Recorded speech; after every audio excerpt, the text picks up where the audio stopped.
നമസ്കാരം. മലയാള സിനിമയിൽ മാത്രമല്ല, തമിഴ് ഏത് സിനിമയിലാണെങ്കിലും കുറേ പാർശ്വത്തിൽ വർത്തിക്കുന്ന നടന്മാരുണ്ട്. എവിടെ സിനിമ ഷൂട്ടിംഗ് നടക്കുമ്പോഴും അവരത് മണത്തറിഞ്ഞ് അവിടേക്ക് ചെന്ന് ചുറ്റി നടക്കും. പിന്നെ ന്യൂസ് പകരലാണ് അവരുടെ തൊഴിൽ. അങ്ങനെ ഇരിക്കുന്ന സമയത്ത് എന്തൊക്കെ ചെറിയ റോള് കിട്ടും, പാസിംഗ് ഷോട്ടുകളെന്ന് അതിന് പറയുക. ചിലപ്പോൾ കുറച്ചൊക്കെ ഡയലോഗുള്ള വേഷങ്ങളിലും അവർ ഉൾപ്പെടുത്താറുണ്ട്. മലയാള സിനിമാ രംഗത്ത് ഒരു അണവോയ്ഡബിൾ മെറ്റീരിയൽ എന്ന് പറയാവുന്നത്, ഇപ്പോൾ നമ്മൾ ഒരു പാട്ട് റെക്കോർഡ് ചെയ്യാൻ പോകുന്നു. ഇപ്പം ഞാനാണ് അല്ലെങ്കിൽ നിങ്ങളാണ് പ്രൊഡ്യൂസറെങ്കിൽ ആ പാട്ട് നമ്മളുടെ അനുജൻ അഥവാ ആ പ്രൊഡ്യൂസറുടെ അനുജൻ നന്നായിട്ട് പാടും. അയാളെ കൊണ്ട് പാടിക്കുമോ? പാടിക്കില്ല. യേശുദാസിനേക്കാൾ നന്നായിട്ട് പാടുമെങ്കിൽ പോലും പാടിക്കില്ല. കാരണം അവിടെ ഒരു ഇമേജുണ്ട്, യേശുദാസ് പാടുന്നു. ആയതുകൊണ്ട് തന്നെ യേശുദാസ് പാടുന്ന ഒരു അണവോയ്ഡബിൾ മെറ്റീരിയലാണ് യേശുദാസ്, അദ്ദേഹത്തിൻ്റെ ശബ്ദം. അതിൽ ജയചന്ദ്രൻ പാടുന്ന പാട്ട്, ഉദാഹരണത്തിന് പറയുകയാണെങ്കിൽ ചില പാട്ടുകൾ, ഇപ്പോൾ ദേവരാജ മാസ്റ്റർ തന്നെ ആ ഒരു പാട്ടുണ്ടല്ലോ, ഒന്നിനി തിരി, ആ ഒരു പാട്ടുണ്ടല്ലോ, എന്നോമൻ മടി ഉറക്കമായി, ആ പാട്ട് അത് ജയചന്ദ്രൻ തന്നെ പാടണം. ഇതങ്ങനെ പറഞ്ഞതാണ്. ചില പാട്ട് യേശുദാസ് തന്നെ പാടണം. അതിന് വേറൊരാളെ കണ്ടെത്താൻ പറ്റില്ല. അതുപോലെ തന്നെ ഒരു കഥാപാത്രം സിനിമയിൽ അനുഭവങ്ങൾ പാളിച്ചുകൾ സിനിമ കണ്ടവരാരെങ്കിലും ആ കഥാപാത്രം, ചെല്ലപ്പൻ്റെ കഥാപാത്രം, അത് പ്രേം നസീർ ചെയ്തിരുന്നതിന് എങ്ങനെയായിരിക്കും ആരും പറയാറുണ്ടോ? അപ്പോൾ ഓരോ കഥാപാത്രം അത് മനസ്സിൽ ഉരുത്തിരിയുമ്പോൾ തന്നെ MT വാസുദേവൻ നായർ പിന്നെ ആ കഥാപാത്രത്തിൻ്റെ അതേ മനസ്സിൽ വെച്ചുകൊണ്ട് അങ്ങനെ എഴുതുക കേട്ടിട്ടുണ്ട്. അപ്പം അങ്ങനെ മലയാള സിനിമയിൽ ഒഴിച്ചുകൂടാൻ പറ്റാത്ത അണവോയ്ഡബിളായിട്ടുള്ള സിനിമാക്കാർ എത്ര പേരുണ്ടാവും? 5, 10, 15, 20, 25, 30 കഴിഞ്ഞു. എൻ്റെ ഒരു ബന്ധുവാണ് O. രാമദാസ്. പണ്ടത്തെ വഴിപഴച്ച സന്തതി കൃഷ്ണപ്പരുന്ത് എന്ന് പറഞ്ഞാൽ ശ്രീകൃഷ്ണപ്പരുന്തല്ല കേട്ടോ, കൃഷ്ണപ്പരുന്ത് ജയചന്ദ്രനൊക്കെ അഭിനയിച്ച അതൊക്കെ എടുത്ത ആളാണ്. 3-4 സിനിമ എടുത്തിട്ടുണ്ട്. അപ്പം അങ്ങേര് പ്രധാനപ്പെട്ട നടന്മാർ, സത്യനാണ് അങ്ങേരെ ഏറ്റവും വലിയ ഇഷ്ട നടൻ, സത്യൻ, മധു, അവരേക്കും വിളിക്കും. അന്നത്തെ കാലഘട്ടത്തിൽ വഴിപഴച്ച സന്തതി സിനിമ എടുക്കുന്ന കാലഘട്ടത്തിൽ സത്യന് 75,000 രൂപയായിരുന്നു അത്രേ അന്ന് റെമ്യൂണറേഷൻ. പിന്നെ പലരെയും വിളിക്കുന്ന കൂട്ടത്തിൽ ചില യാച്ചി പീച്ചി റോളുകൾ ചെയ്യാൻ വേണ്ടിയിട്ട് കുറേ ആൾക്കാരെ വിളിക്കും. അതെങ്ങനെയാണ് വിളിക്കുകയെന്ന് അറിയോ? എവിടെയാപ്പോൾ? ഞാനിവിടെ ഇങ്ങനെ കൊടുങ്ങല്ലൂരുണ്ട്. ഇപ്പോൾ എവിടെയെങ്കിലും ഷൂട്ടിംഗ് നടക്കണ്ടോ? ഇല്ല, ഇപ്പോൾ ഷൂട്ടിങ് ഇല്ല. വീട്ടിലിരിക്കുകയാണോ? ഇപ്പോൾ വീട്ടിലിരിക്കണോ? ഇങ്ങോട്ട് ഇറങ്ങുമോ? നമ്മളൊരു പിക്ചറിൻ്റെ പരിപാടി ഇങ്ങോട്ട് ഇറങ്ങുക കേട്ടോ. ഇത്ര മാത്രമേ ഉള്ളൂ. വരുമ്പോൾ എന്തെങ്കിലും ഒന്ന് കയ്യിൽ കൊടുക്കും. കാരണം അതിനപ്പുറം അവരൊരു നാഴികക്കല്ലല്ല സിനിമയിൽ, ഒരു വെട്ടുകല്ല് പോലുമല്ല സിനിമയിൽ. ഏതെങ്കിലും ഒരു സിനിമയിൽ, ഞാൻ ഈ പറയാൻ പോകുന്നത് ശ്രീരാമനെക്കുറിച്ചാണ്, ഏതെങ്കിലും ഒരു സിനിമയിൽ ഏതൊരു കഥാപാത്രത്തെ നോക്കിയിട്ട് അയ്യോ അത് ശ്രീരാമൻ അഭിനയിക്കേണ്ടതായിരുന്നു എന്നാരെങ്കിലും പറയും തോന്നുന്നുണ്ടോ? എനിക്കറിയില്ല, എനിക്ക് തോന്നിയിട്ടില്ല. പല കഥാപാത്രങ്ങളും പല നടന്മാരുടെ മുന്നിൽ ഇരുന്നിട്ട് ഇങ്ങനെ ഇത് പറ്റുന്നില്ല, ഇങ്ങനെ ചളുങ്ങുക എന്ന് പറയില്ലേ, ചളുങ്ങി പോയിട്ടുണ്ട്. ഞാനൊരിക്കൽ പാലക്കാട്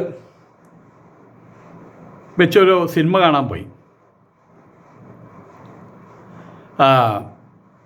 നമ്മളുടെ തൃശ്ശൂർ പൂരം എന്ന് പറഞ്ഞ സിനിമ.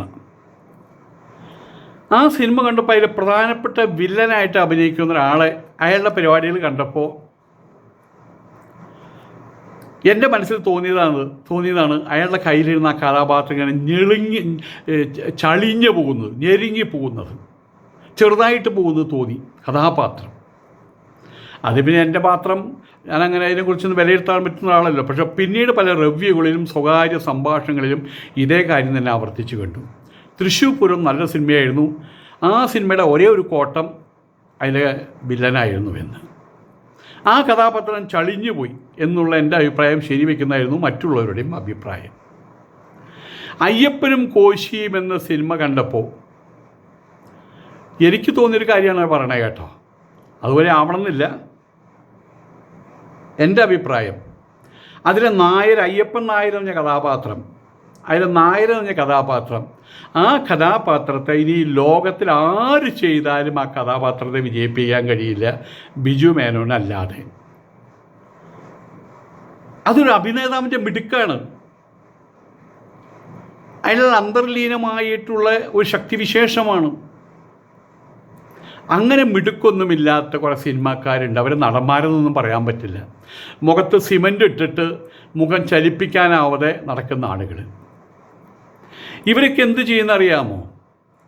ഇവർ കഥാപാത്രമാകാൻ വേണ്ടിയിട്ട് തലയിൽ കെട്ടുകെട്ടും, അതല്ലെങ്കിൽ വായിൽ മുറുക്കാണ്ട് ഇങ്ങനെയൊക്കെ പറയാം, അങ്ങനെ അതെങ്ങനെയാണ് ശരിയാവണേ, ഇങ്ങനെ പറഞ്ഞാൽ നടനായത്. അത് മാത്രമായിട്ട് ഇങ്ങനെ കുറേ സാധനങ്ങളുണ്ട്. ഞാനൊരിക്കൽ മുദ്രാരാക്ഷസം എന്ന് പറഞ്ഞൊരു നാടകം കാണാൻ പോയ സമയത്ത്, അന്നാണ് ഈ മുരളി എന്ന് പറഞ്ഞ സിനിമ ആദ്യമായിട്ട് കാണുന്നത്. എൻ്റെ ദൈവമേ, എൻ്റെ തൊട്ടടുത്ത് നിന്ന് അങ്ങനെ ആരോട് സംസാരിക്കുകയാണ്. ജോസ് ചെർമല ജയരാജവാരയ്ക്ക് അഭിനയിക്കുന്നൊരു നാടകമാണത്, ഒരു ക്ലാസിക്കൽ നാടകമാണത്. അപ്പോൾ ഞാനിങ്ങനെ അറിയാണ്ട് നോക്കുന്നുണ്ട് ഈ മനുഷ്യനെ. ഇത് എവിടെയോ വെച്ച് കണ്ട പോലെ, നമ്മുടെ നാട്ടിൽ വെച്ചാണോ, അതെൻ്റെ പഴയ നാട്ടിൽ വെച്ചാണോ, അത് വേറെ എവിടെയെങ്കിലും വെച്ചാണോ, എനിക്ക് ഈ മനുഷ്യൻ തിരിച്ചറിഞ്ഞില്ല. ഒരു കുറിയ മനുഷ്യനാണ്, തല മുഴുവൻ കഷണ്ടിയായിട്ടൊരു കുറിയ മനുഷ്യൻ. അതിൻ്റെ ഇടയിൽ ജയരാജ് വന്ന് നമ്മളുടെ അസ്മതിയായിട്ട്, നമ്മുടെ സുഹൃത്താണ്, കലാകാരനാണ് എന്നൊക്കെ പറഞ്ഞാൽ അയാളുടെ ഒരു പുകഴ്ത്തൽ.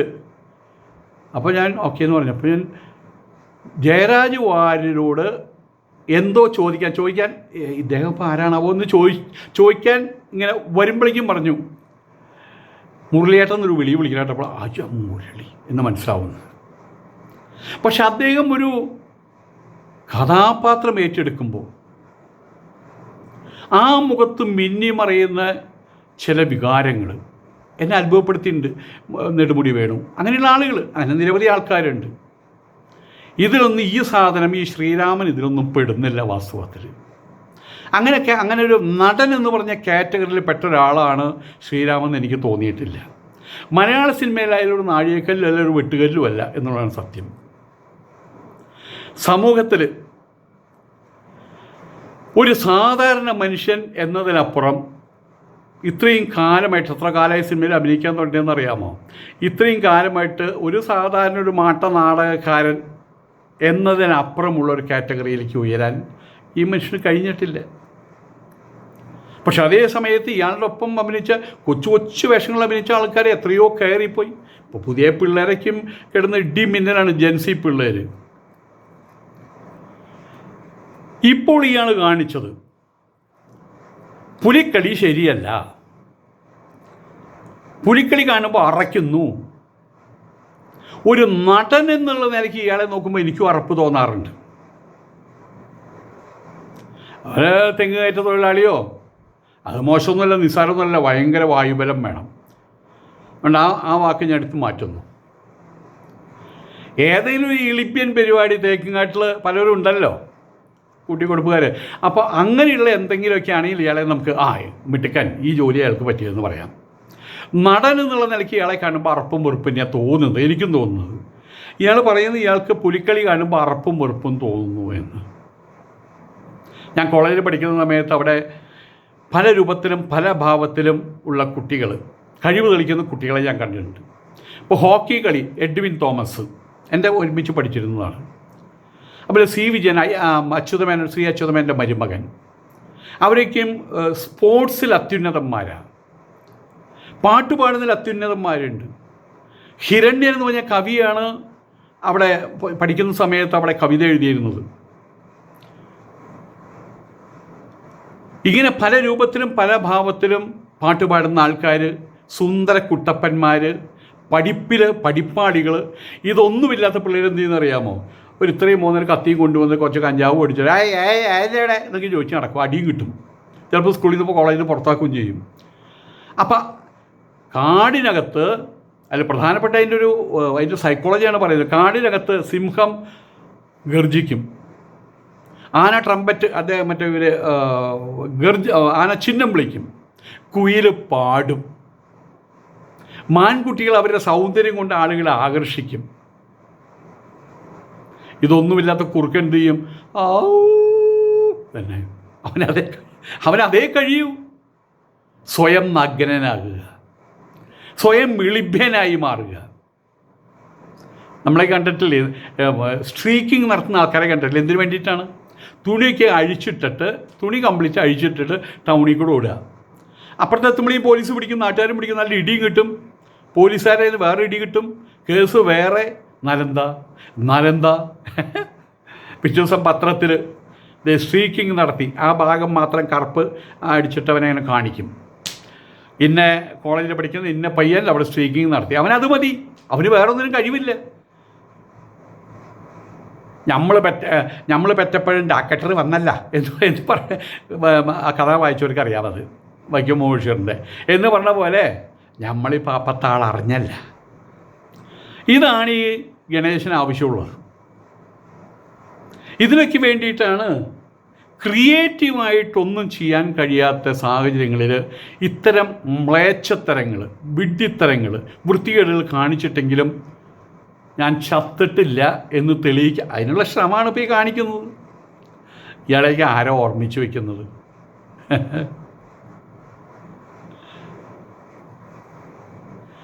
ഇപ്പോഴുള്ള പുലിക്കളിയുമായിട്ട് ബന്ധപ്പെട്ട് ഇയാൾ ചെയ്തത്, പണ്ട് ഞാൻ ആദ്യമായിട്ട് എൻ്റെ ഓർമ്മയിൽ വരുന്നത്, ആദ്യം പുലിക്കളി എൻ്റെ തൃക്കൂടുള്ള വീട്ടിൽ നിന്ന് അയ്യന്തോളുള്ള വീട്ടിലേക്ക് സഞ്ചരിക്കുമ്പോൾ അങ്ങനെയാണ് റൗണ്ടിൽ വെച്ച് ആദ്യം പുലിക്കളി കാണുന്നത്. അന്ന് ഇതുപോലത്തെ വേഷങ്ങളൊന്നുമില്ല. അന്ന് ആ പുലിക്കളി വേഷം കിട്ടിയൊരു അയാൾ തടിച്ച് നല്ല ഉയരമുള്ള ആളുണ്ടായിരുന്നു. അയാൾ കാട്ടാളം പൊറിഞ്ചുമായിരുന്നു, പിന്നെ കേട്ടിട്ടുണ്ട്. പിന്നെ കാട്ടാളം പൊറിഞ്ചു എല്ലാ വർഷവും അദ്ദേഹത്തിൻ്റെ വേഷം, ഒരു കാട്ടാളം പൊറിഞ്ചുവിൻ്റെ വേഷം അത് വലിയൊരു വേഷം തന്നെയായിരുന്നു. അത് ഇന്നിപ്പോൾ അത് വലിയൊരു കലാരൂപമാണ്. ഇപ്പം അയ്യന്തോൾ പുലിക്കളി സംഘമുണ്ട്. ഏറ്റവും കൂടുതൽ പേരെടുത്ത പുലിക്കളി സംഘം അയ്യന്തോൾ പുലിക്കളി സംഘമാണ്. അവിടെ ഒരു ഷാജി ഗോവിന്ദ്, സുഭാഷ്, അങ്ങനെയുള്ള കുറച്ച് ആൾക്കാരുണ്ട് അവിടെ. അവർ പുലിക്കളി ഇറക്കണമെങ്കിൽ അവർക്ക് 5 മുതൽ 7 വരെ ലക്ഷം രൂപ ചിലവാണ്. കോമാളി വേഷം കെട്ടാൻ വേണ്ടി അങ്ങനെ അതിന് പൈസ ചിലവിടും. പണ്ടത്തെ പോലെയല്ല. ഇന്നിപ്പോൾ വലിയ കലാകാരന്മാരാണ്, ഒരുപാട് സ്ട്രെയിൻ എടുത്തിട്ടാണ് 5-6-7 ലക്ഷം രൂപ മുടക്കിയിട്ടാണ് കളി നടത്തുന്നത്. അതിനിപ്പോൾ സ്പോൺസർമാരുണ്ട്. അറപ്പും വെറുപ്പും ഉളവാക്കുന്ന ഒരു കലാരൂപമാണെങ്കിൽ ആരാണ് സ്പോൺസർ ചെയ്യുക? ഇന്നിപ്പോൾ കേന്ദ്ര ഗവൺമെൻറ് സമ്മതി കിട്ടിയിട്ടുണ്ട്. സുരേഷ് ഗോപി അദ്ദേഹം എല്ലാ വർഷവും അവിടുന്ന് പൈസ വാങ്ങിച്ചു കൊടുക്കുന്നുണ്ട്. ഇതിപ്പോൾ തൃശ്ശൂരിനെ സംബന്ധിച്ചിടത്തോളം ഒഴിച്ചുകൂടാൻ പറ്റാത്ത ഒന്നാണ് തൃശ്ശൂർ പൂരവും പുലിക്കളിയും. തൃശ്ശൂർ കുറച്ചുകൂടി കഴിഞ്ഞ് എനിക്ക് തോന്നുന്നത്, ഒന്നിനെ താഴ്ത്തി ഒന്നിനെ ഉയർത്തി പറഞ്ഞില്ല, എനിക്ക് തോന്നുന്നത് തൃശ്ശൂർ പൂരത്തിൻ്റെ ഒപ്പം നിൽക്കും. ഇപ്പം തന്നെ ഏകദേശം അങ്ങനെ ആയിട്ടുണ്ട് പുലിക്കളി. പിന്നെ ഇയാൾ ഈ നടൻ എന്ന് പറയുന്നവൻ പറഞ്ഞത്, അത് ചെന്നുകൊള്ളുന്ന വേറൊരു സങ്കേതമുണ്ട്. വെച്ചുകെട്ടിൻ്റെ കാര്യമാണ് ഈ പറയുന്നത്. ശരീരത്തെ മുഖത്തൊക്കെ പെയിൻ്റൊക്കെ അടിച്ച് അയ്യേ സ്വന്തം ശരീരത്തെ എന്നൊക്കെ പറഞ്ഞിട്ടുണ്ടല്ലോ.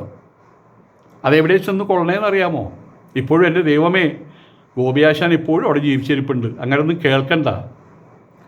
വെച്ചുകെട്ടിൻ്റെ കാര്യം പറയുമ്പോൾ അയാൾ അറിയാതെ തന്നെ കഥകളി എന്ന കലാരൂപത്തെയും അവഹേളിക്കല്ലേ ചെയ്യുന്നത്. ഒരു കാലഘട്ടത്തിൽ ഓട്ടംതുള്ളൽ, കുഞ്ചൻ നമ്പ്യാർ അമ്പലപ്പുഴ പോയിട്ട് ഓട്ടംതുള്ളൽ നടത്തുന്ന സമയത്ത് അതിനെ അവഹേളിച്ചിട്ടുണ്ട്. അവിടെയുള്ള ആൾക്കാരെ അവഹേളിച്ചിട്ടുണ്ട്, അവിടുന്ന് പുറത്താക്കിയിട്ടുണ്ട്. അവിടെ ഒരു കഥയുണ്ട്, പേ പിടിച്ച നായ കടിച്ചിട്ടാണെന്ന്. അതിന് വേറൊരു വർഷമുണ്ട്. ഇങ്ങേരുടെ കഥ, ഇങ്ങേരുടെ ഓട്ടംതുള്ളലുള്ള വരികളുണ്ടല്ലോ, അത് നായന്മാരെ കുറിച്ചാണ് മുഴുവൻ. അതിൽ ഈർഷ്യ പൂണ്ട നായകൾ അല്ല, നായന്മാർക്ക് പേ പിടിച്ചിട്ട് കടിച്ച് കൊന്നാണെന്നൊക്കെ അങ്ങനെ ഒരു വെർഷനുണ്ട്. അത് ഞാൻ കേട്ട കഥയാണ് കേട്ടോ. അതൊക്കെ അങ്ങനെ ഒരു കാര്യം കൂടി അതിനകത്തുണ്ട്. അപ്പോൾ അതിനെ ആൾക്കാരെ അവഹേളിച്ചിട്ടുണ്ട്, ഓട്ടംതുള്ളലിനെ അവഹേളിച്ചിട്ടുണ്ട്. ഇതുവരെ പുലിക്കളി എന്ന കലാരൂപം ഓരോ വർഷം കൂടുന്തോറും അതിൻ്റെ മഹിമ വർദ്ധിച്ചു വരികയാണെന്ന് അർത്ഥം. പണ്ട് പുലിക്കളി കാണാൻ സ്ത്രീകളൊന്നും വരാറില്ല. കാരണം അത് കുറേ കുടിയന്മാർ പിരിവെടുത്ത് പൈസ ഉണ്ടാക്കാൻ വേണ്ടിയാണ്. ഇന്നിപ്പോൾ അതല്ല സ്ത്രീ.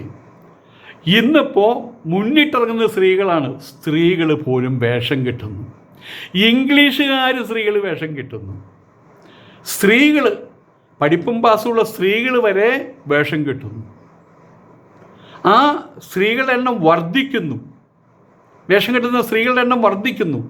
അപ്പോൾ ഇതൊക്കെയും കാണുന്ന സമയത്ത് ഈ സൂപ്പർ സ്റ്റാറിന് കടിയും ചൊറിയും തന്നെ ആരും മൈൻഡ് ചെയ്യുന്നില്ലല്ലോ.